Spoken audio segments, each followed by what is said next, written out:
Eu quero aqui convidar você a abrir a sua Bíblia.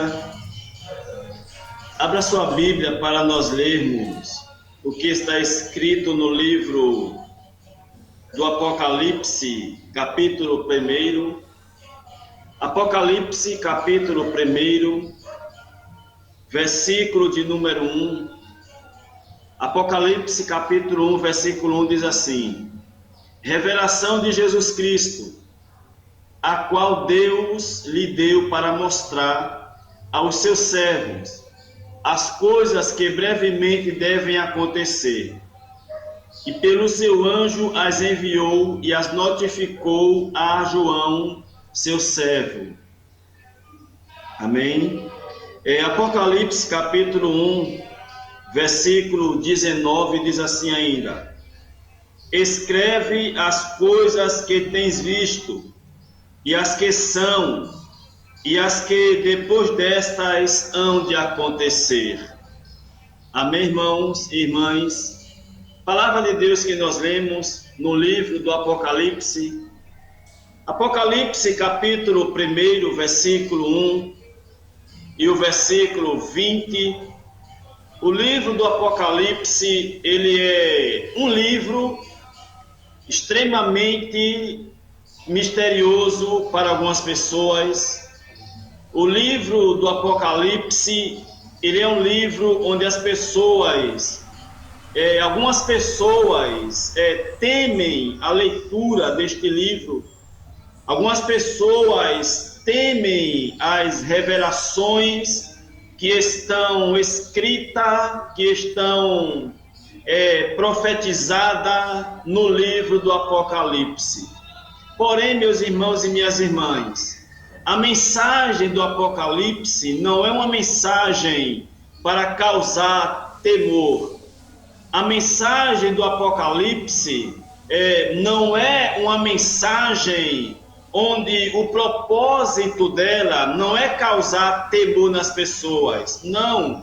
O propósito pelo qual o livro do Apocalipse ele foi escrito para os irmãos da época não tinha como propósito amedrontar as pessoas. Não tinha como propósito deixar as pessoas apavoradas, as pessoas com medo.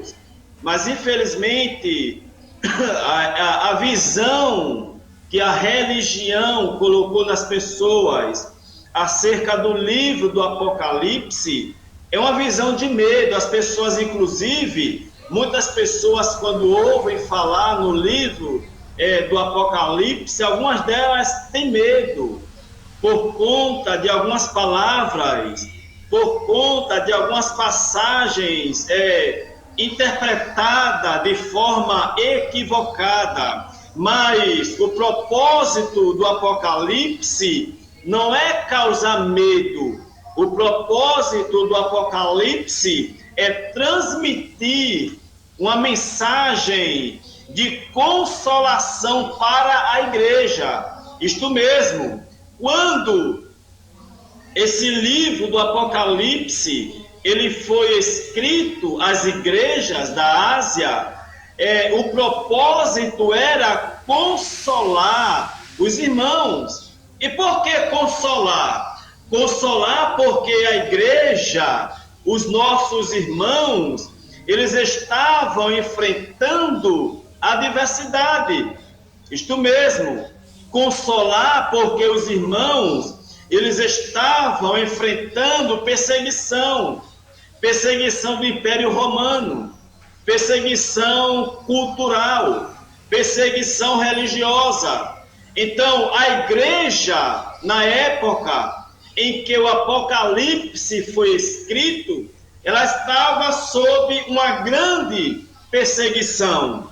Então, o imperador, ele, por exemplo, ele queria que os irmãos, eles reverenciassem, isto mesmo, eles reverenciassem, eles reconhecessem o imperador como um Deus, como um ser soberano.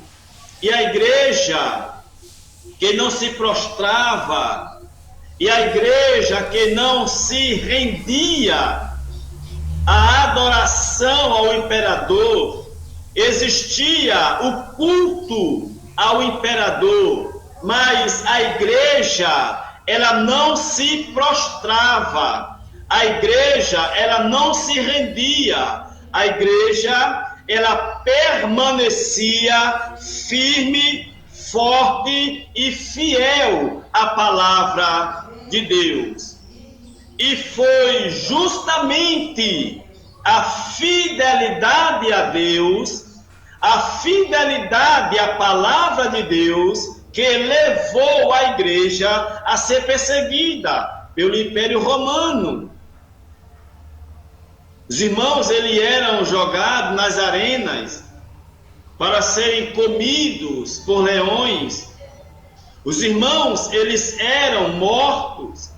Os irmãos, eles eram colocados em estacas para servir de luz. Eram colocados óleo nas pessoas e elas eram queimadas vivas.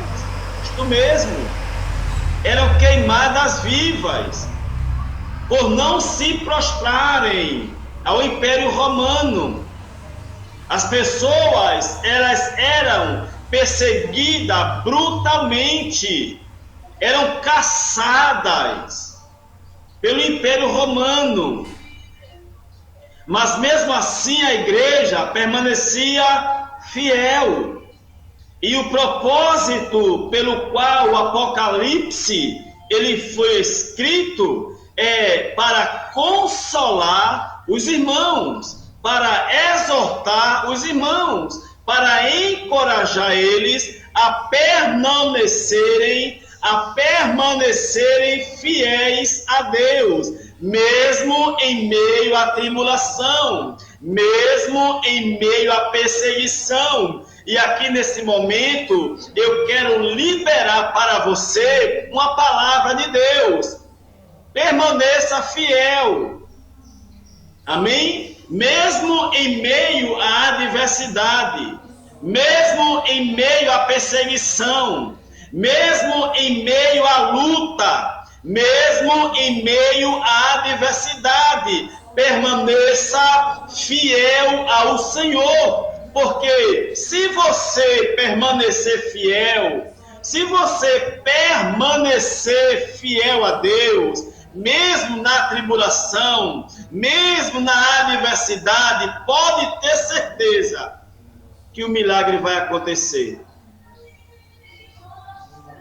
Se você permanecer fiel a Deus, mesmo em meio à luta, mesmo em meio à perseguição, à tribulação, pode ter certeza que o milagre vai acontecer. Então, o propósito da carta, do livro escrito para os irmãos do Apocalipse, era consolar, era mostrar o Cristo glorificado, era mostrar o Cristo exaltado. No Apocalipse, nós vemos logo no capítulo 1, nós vemos logo no capítulo 1 do Apocalipse, a partir do versículo 9, nós vemos João, o primo de Jesus, não o João Batista, mas o outro João. Nós vemos João na ilha de Patmos. João, ele estava na ilha de Patmos. E o que era a ilha de Patmos? A ilha de Patmos era o lugar para onde o Império Romano ele enviava seus prisioneiros. As pessoas que eram rebeldes ao Império Romano, as pessoas que não se submetiam ao Império Romano, as pessoas que desobedeciam à lei do Império Romano, elas eram lançadas, elas eram jogadas na ilha de Patmos. E sabe qual era a esperança? Você sabe qual era a esperança de quem chegava na ilha? Você sabe qual era a expectativa de melhora, a expectativa de vida para quem chegava, para quem fosse enviado para a ilha de Patmos? A expectativa era zero. Isso mesmo, a expectativa era zero.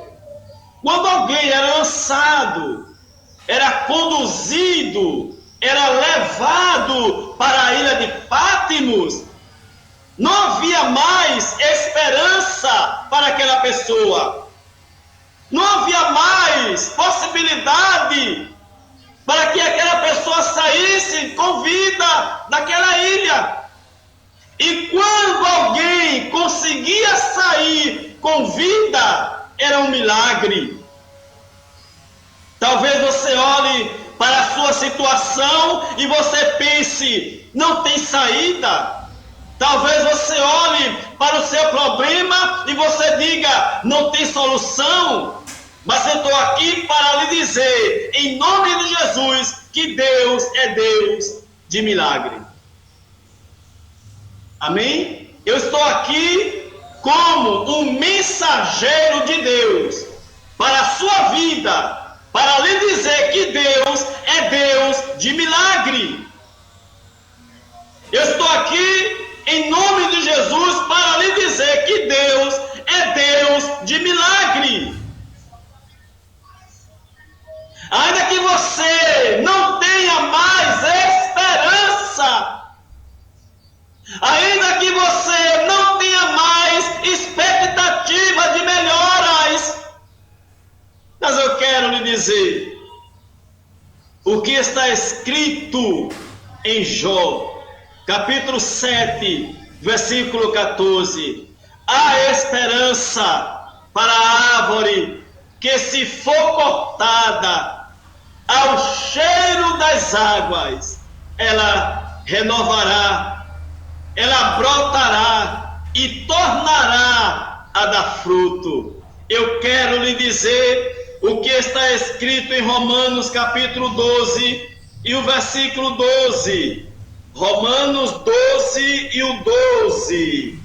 Romanos 12 e o 12 diz assim: alegrai-vos na esperança, sede paciente na tribulação, perseverai na oração.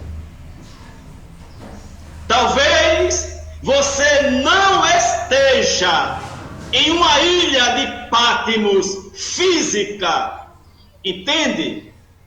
Talvez você não esteja em uma ilha física, material. Talvez a sua ilha seja uma ilha espiritual. Talvez a sua ilha seja uma ilha emocional, psicológica. Talvez a sua ilha seja uma ilha interna, onde você pense que não tem jeito. Talvez você esteja em uma situação que aos olhos humanos não tem jeito. Torno a repetir, quando alguém era lançado na ilha de Patmos, meus amados, não havia mais esperança de vida, não havia mais expectativa. Chegar na ilha de Patmos era sinônimo de chegar ao fim da vida. E o fim da vida significa o fim de sonhos, o fim de projetos, o fim de metas. Acabou a vida, acabou tudo. Só que Jesus Cristo, ele aparece a João.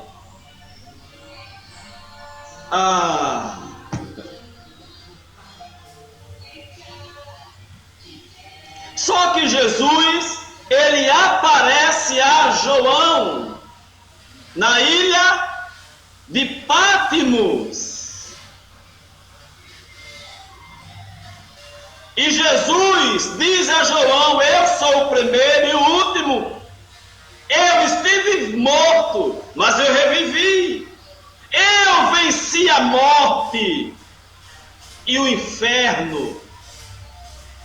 Então Jesus, ele traz para João uma mensagem de conforto, uma palavra de consolação, uma palavra de encorajamento, uma palavra, aleluia, de fé, de ânimo. Porque é tão difícil encontrar alguém que traga uma palavra de encorajamento quando estamos em adversidade. É tão difícil encontrar alguém que traga uma palavra para nós de conforto, de consolo, quando estamos em adversidade. É difícil. Muitas das vezes só aparecem pessoas para criticar. Muitas das vezes só aparecem pessoas para humilhar. Muitas das vezes só aparecem pessoas para xingar, para apontar.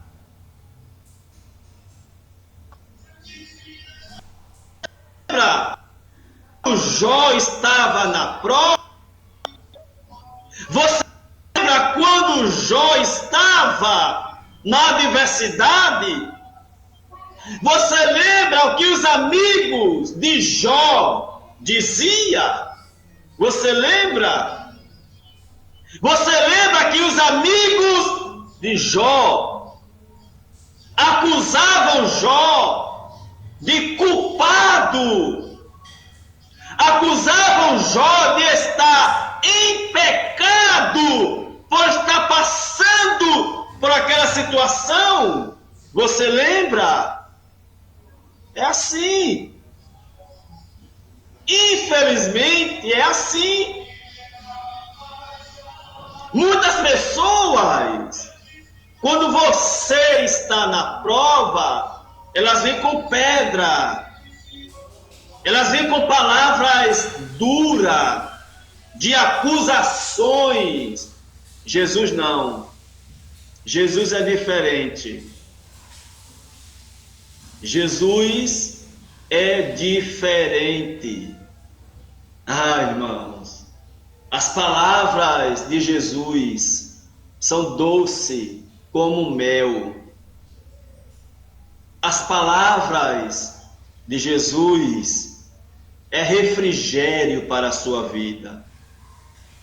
E João, naquela ilha, ele estava precisando de uma palavra. E João, naquela ilha, meu Deus,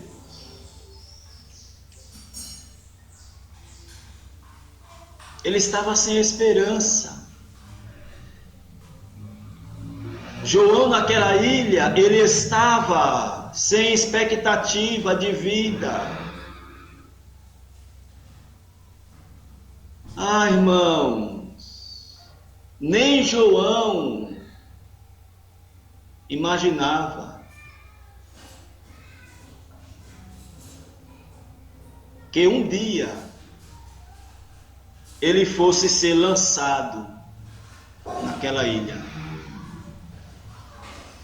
Nem o próprio João imaginava que um dia ele iria passar por aquela situação.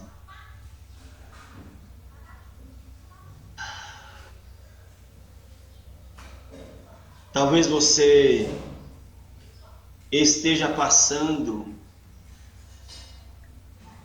por uma situação que nem você mesmo pensou que um dia fosse passar. Talvez você esteja hoje enfrentando uma situação que nem você imaginou que um dia passaria por isso.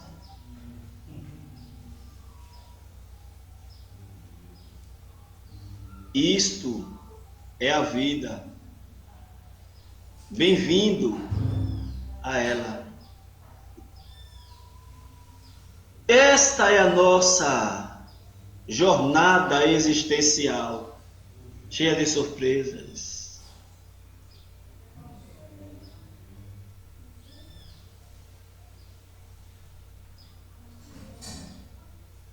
Mas não é o fim. Porque na ilha de Patmos, Jesus aparece a João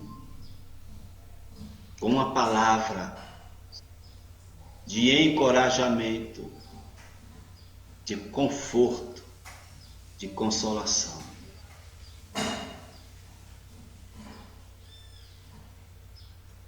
E sabe o que é com João?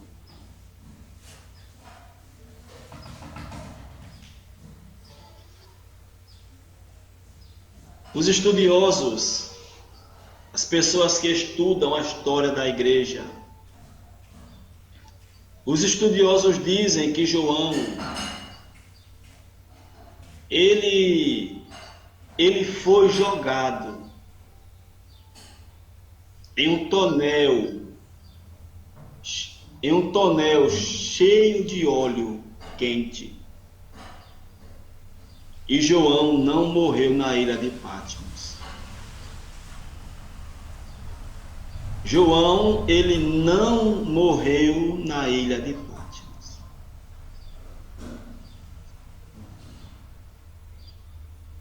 João, ele foi provado ao extremo. Isto mesmo.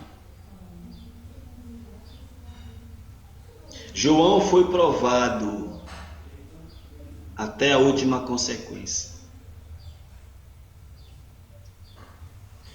Mas o milagre aconteceu na vida dele. Eu não sei como que está a sua prova. Eu não sei até que grau Deus está lhe provando. Mas tenha certeza disso. Deus vai agir. Tenha certeza disso. Deus vai agir. Então, a mensagem do Apocalipse não é transmitir medo, não. É transmitir consolo. É mostrar, primeiro, a vitória de Cristo. Segundo, a vitória da igreja sobre o mal. Você é a igreja. E como igreja, você é mais do que vencedor. Como igreja, você é mais do que vencedora. Mas algo que me chama a atenção no Apocalipse, logo no capítulo 1, versículo 1, revelação de Jesus Cristo, a qual Deus lhe deu para mostrar aos seus servos as coisas que brevemente devem acontecer. As coisas que brevemente devem acontecer. O Apocalipse, ele pode ser dividido em 3 tempos. As coisas que são, as coisas que viste, as que são e as que hão de acontecer depois desta. E o que me chama a atenção é essa palavra, essa expressão, as coisas que brevemente devem acontecer. O propósito, um dos propósitos do Apocalipse, pelo qual ele foi escrito, era mostrar as coisas que iriam acontecer, mostrar aos seus servos as coisas que brevemente devem acontecer. Sabe do que isso fala? Isto fala de controle. Algumas pessoas pensam que o mundo está em desequilíbrio. Não. Não há nada em desequilíbrio. Ei! Algumas pessoas pensam que o mundo está totalmente desequilibrado. Não há nada desequilibrado, irmãos. O mundo está no controle de Deus. Tudo está no controle de Deus. Talvez você olhe para a sua vida e você pense que a sua vida está desequilibrada. Você está pensando assim? Talvez você olhe para você ou para a sua família e talvez você pense que está tudo desequilibrado, mas não está. Deus está no controle da situação. Deus está no controle da sua vida, da sua história, da minha vida, da minha história. Quando nós entendemos isto,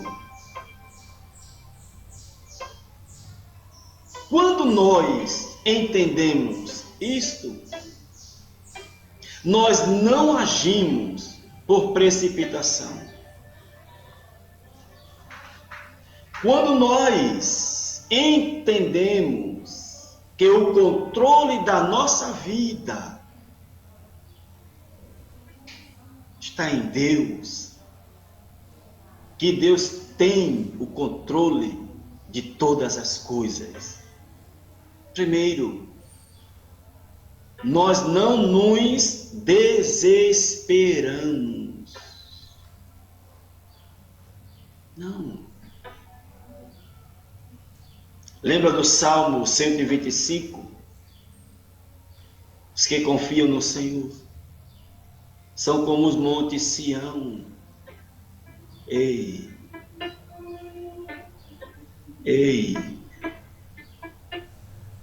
Os que confiam em Deus são como os montes Sião,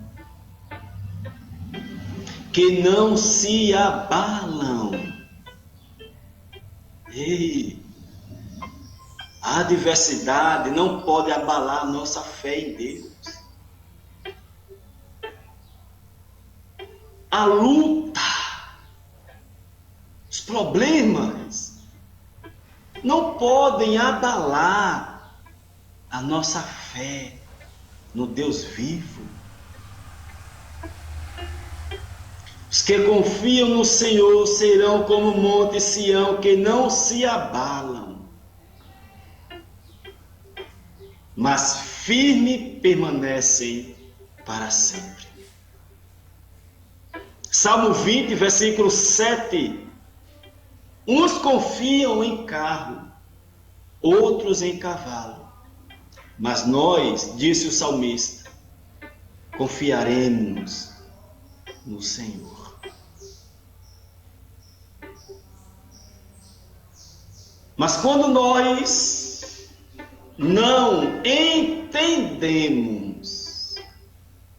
quando nós não cremos que Deus está no controle, nós tendemos a tomar atitudes precipitadas. Nós fazemos escolhas erradas. Nós agimos de forma equivocada. Você lembra de Agar? Capítulo 16.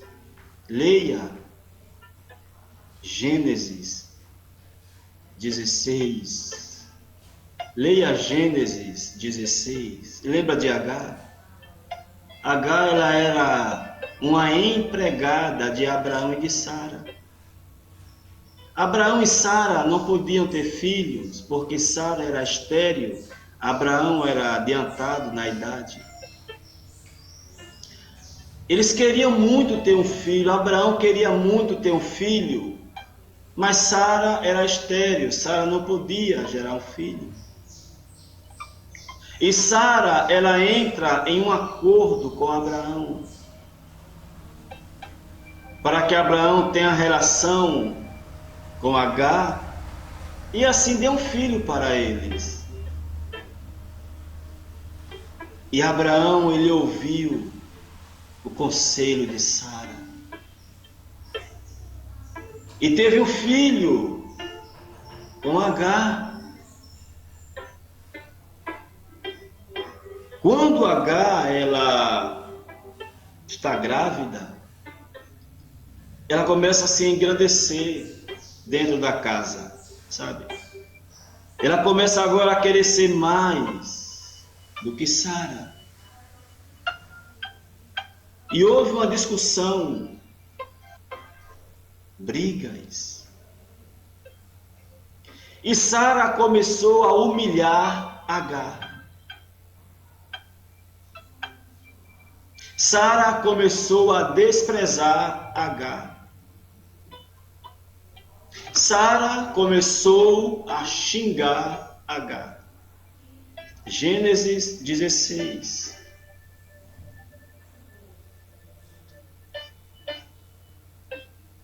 Só que tudo o que estava acontecendo com Agar era propósito de Deus.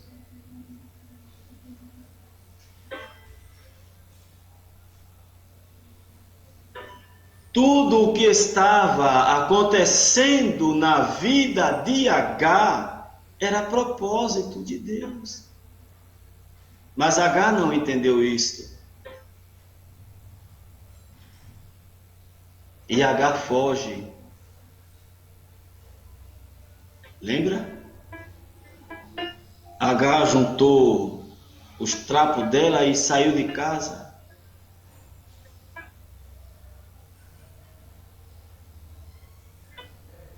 Agar fugiu.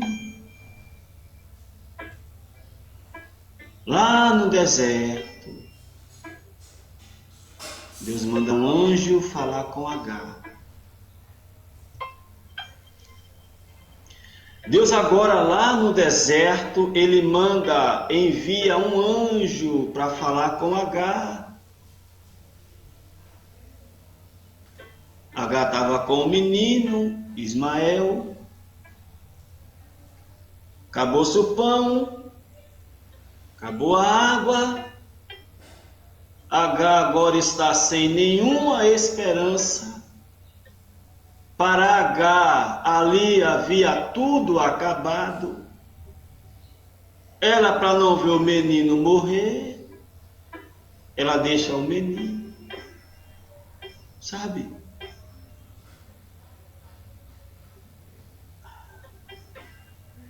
Talvez você esteja em uma situação como esta.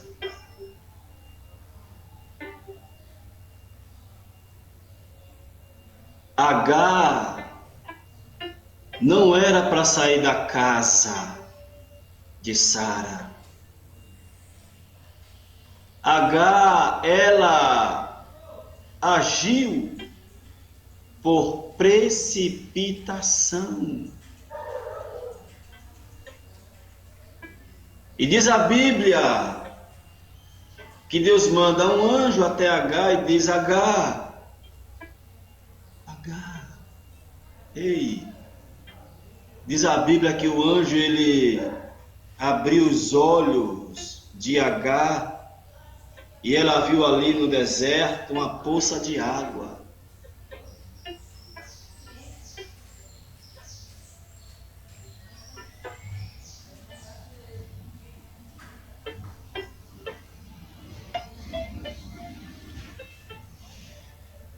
Às vezes a prova deixa a gente cego, né, irmãos? Às vezes a adversidade ela é tão forte que ela tira a nossa visão.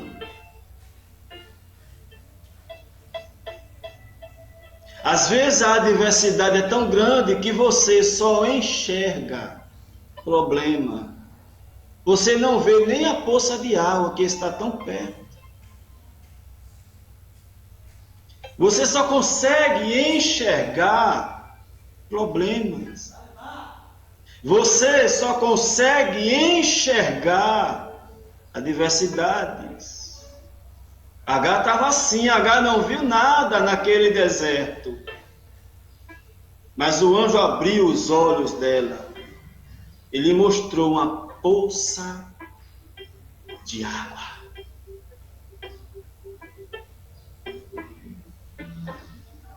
E o anjo disse a H, volte para a casa de Sara. Não era para H ter saído do lugar dela. Ei, Eclesiastes,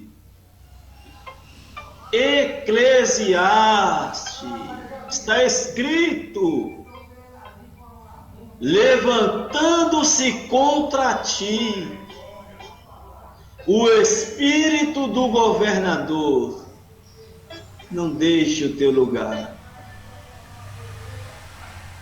Está difícil? Permaneça acreditando. Está difícil? As noites têm sido escuras, os dias, a vida tem sido difícil para você. Permaneça fiel. Olha o que Jesus disse em Mateus: como foste fiel no pouco. Olha essa palavra. Receba essa palavra em nome de Jesus. Como foste fiel no pouco, sobre o muito te colocarei. Seja fiel. Está difícil? Seja fiel. Está na prova? Seja fiel. Estão falando, estão lhe criticando, seja fiel. Está no deserto, ei, está como H. H estava rodeada de pessoas. Lembra de Sara? Metia o pau em H, humilhava, xingava, até que H não suportou mais, saiu. E diz a Bíblia que ela saiu errante. O que é uma pessoa sair errante? Sair sem destino na vida.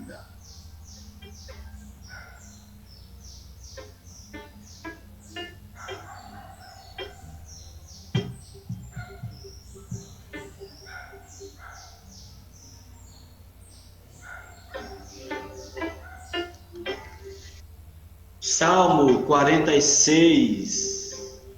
Está escrito: Deus é o teu refúgio e a tua fortaleza.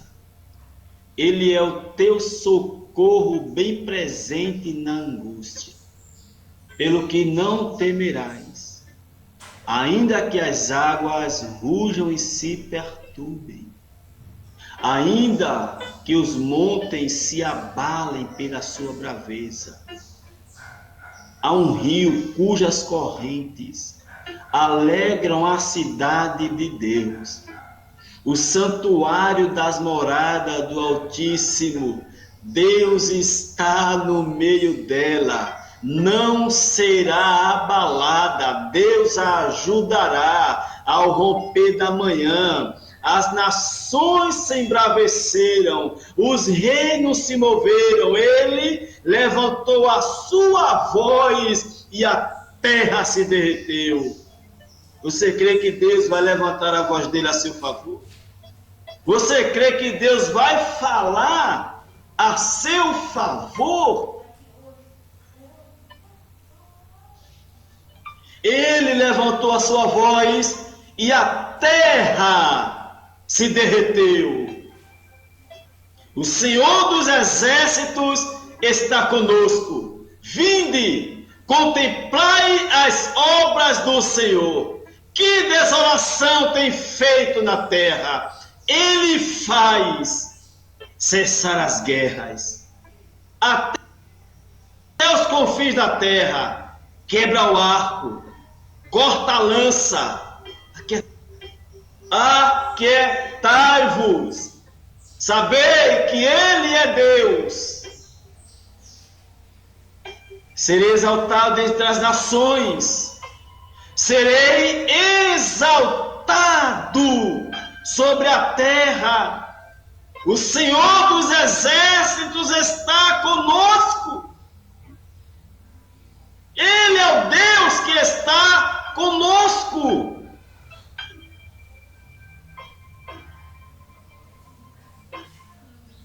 O salmista disse: por que estás abatida, ó minha alma? E por que te perturbas tanto dentro de mim? Alma abatida, a alma é a sede das emoções. A alma tem a ver com a mente. A mente tem a ver com os pensamentos. Mente inquietas, mentes preocupadas. E o salmista disse: por que estáis abatidas, a minha alma? Espera em Deus. Ei, calma. Calma, espera em Deus. Deus vai agir. Deus vai fazer.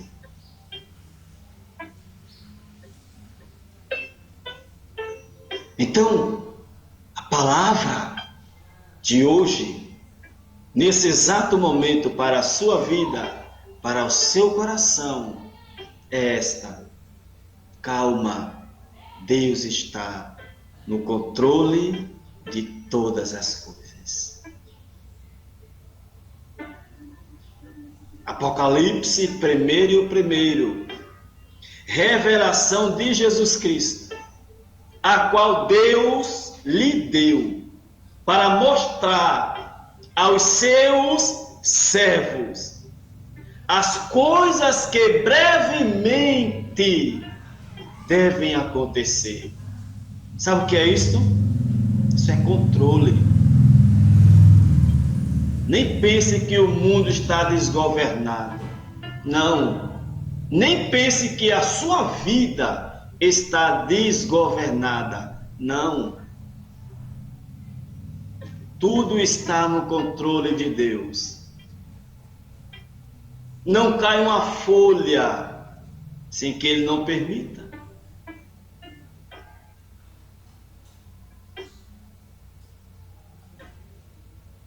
Tudo o que você passou na vida, tudo o que você está passando e o que você vai passar, há um Deus soberano que está no controle.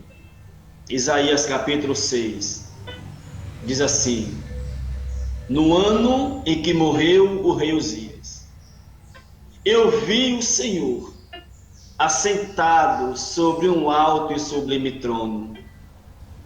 Olha o que Isaías disse. Isaías capítulo 6, abra sua Bíblia. Olha o que Isaías disse: no ano em que morreu o rei Uzias. Quem era o rei Uzias? O rei Uzias era rei. Era alguém muito chegado ao profeta Isaías. O ano em que morreu o rei Uzias pode ser traduzido como o ano da perca de Isaías. Aquele momento em que Isaías estava enfrentando era um momento de dor. Aquele momento em que o profeta Isaías estava enfrentando era um momento de perca.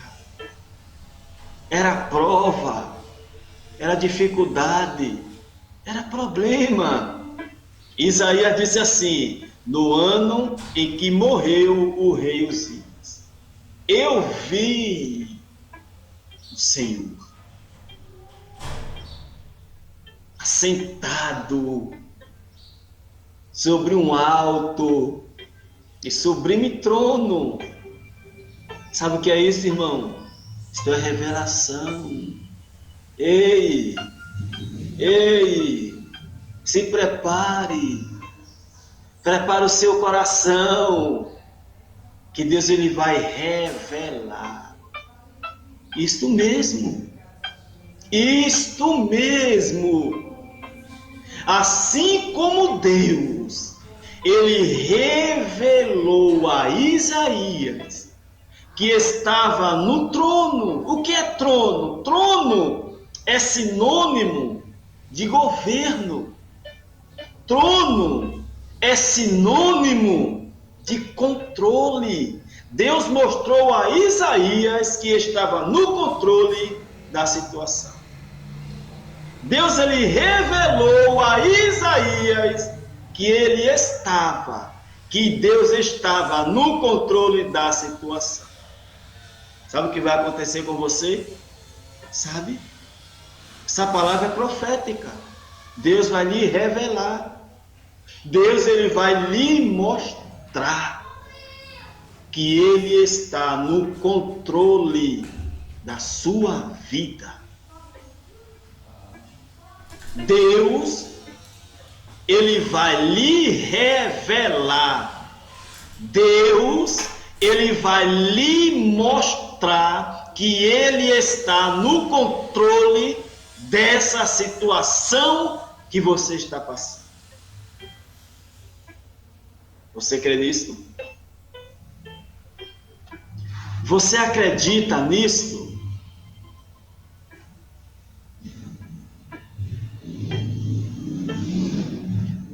Você crê nesta verdade?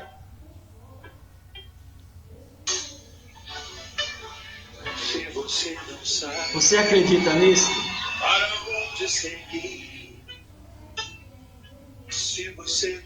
Você crê que Deus é Deus que revela?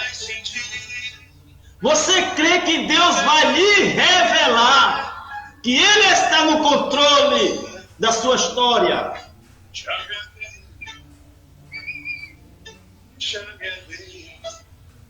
Revelação de Jesus Cristo, a qual Deus lhe mostrou, para mostrar a seu servo João as coisas que brevemente devem acontecer. Deus está no controle da sua história. Chame a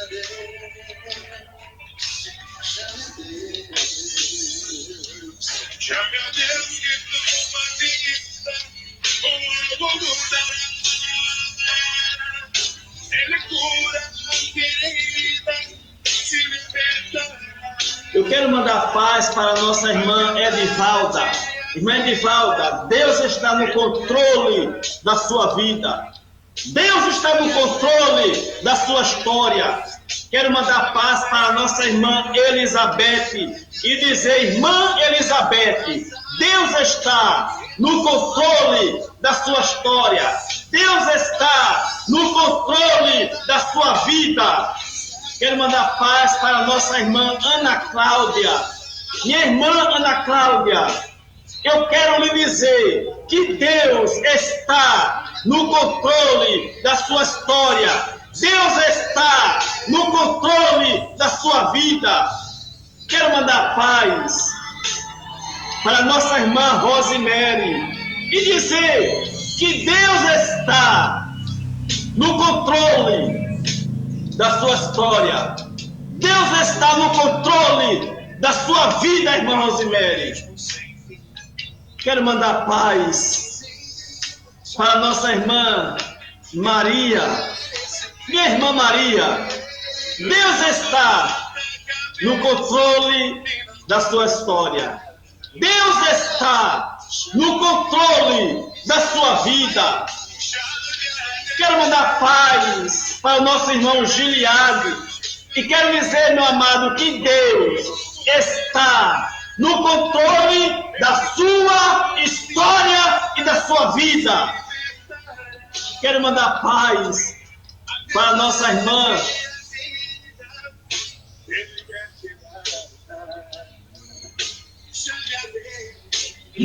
Márcia, e dizer para minha irmã Márcia: Deus está no controle da sua vida.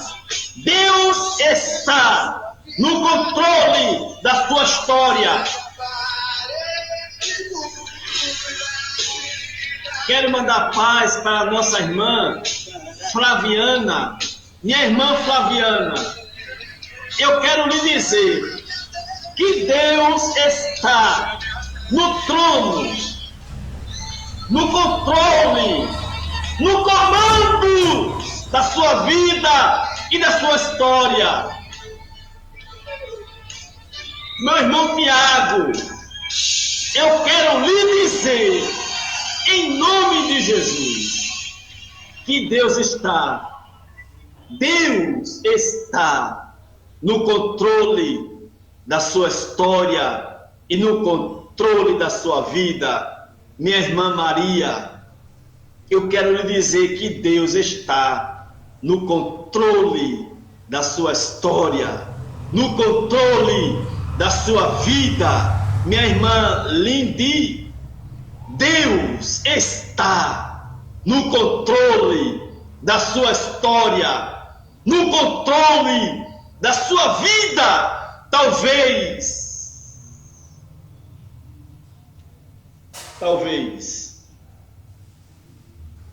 Talvez nenhum de vocês estejam entendendo o agir de Deus.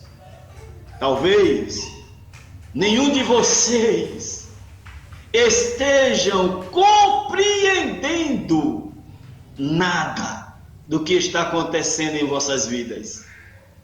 Assim aconteceu com Pedro. João capítulo 13. Lembra? João 13. Estava Jesus com os discípulos. A última Páscoa. Está Jesus e os discípulos. E Jesus, uma toalha, ele pega uma toalha, pega uma bacia de água, e ele começa a lavar os pés dos discípulos. Lava o de Tiago, lava o de João, lava o de André, lava o de Tomé, e começou a lavar o pé dos discípulos. Lembra quando Jesus chegou a Pedro para lavar os pés de Pedro? E Pedro disse: Mestre, lavas os pés a mim? Não. E Jesus disse: Pedro, ei, você que está aí do outro lado, você que está aí ouvindo esta mensagem, você que parou mais de 1 hora para ouvir esta palavra, Jesus está dizendo a você e dizendo a mim o que disse a Pedro: o que eu faço não sabes tu agora, porém tu saberás depois. Você está entendendo? Tá não? Você olha para a sua vida e não está entendendo nada do que está acontecendo? Calma. O que Deus está fazendo hoje, você não está entendendo. Porém, você irá entender amanhã. Amém? Que a graça e a paz do nosso Deus permaneça com você, hoje e sempre. Amém? Eu quero mandar paz para todos vocês, todas as irmãs. Quero mandar paz para todas. Irmã Elizabeth, irmã Edivalda, irmã Maria, irmã Márcia, irmã Rosemary, irmã Flaviana, irmã Ana Cláudia. Eu mando a paz para todas. Amém? Lembre-se, Deus está no controle da sua história e da sua vida. Graça e paz. Muito obrigado por sua participação. Fiquem na paz, em nome de Jesus.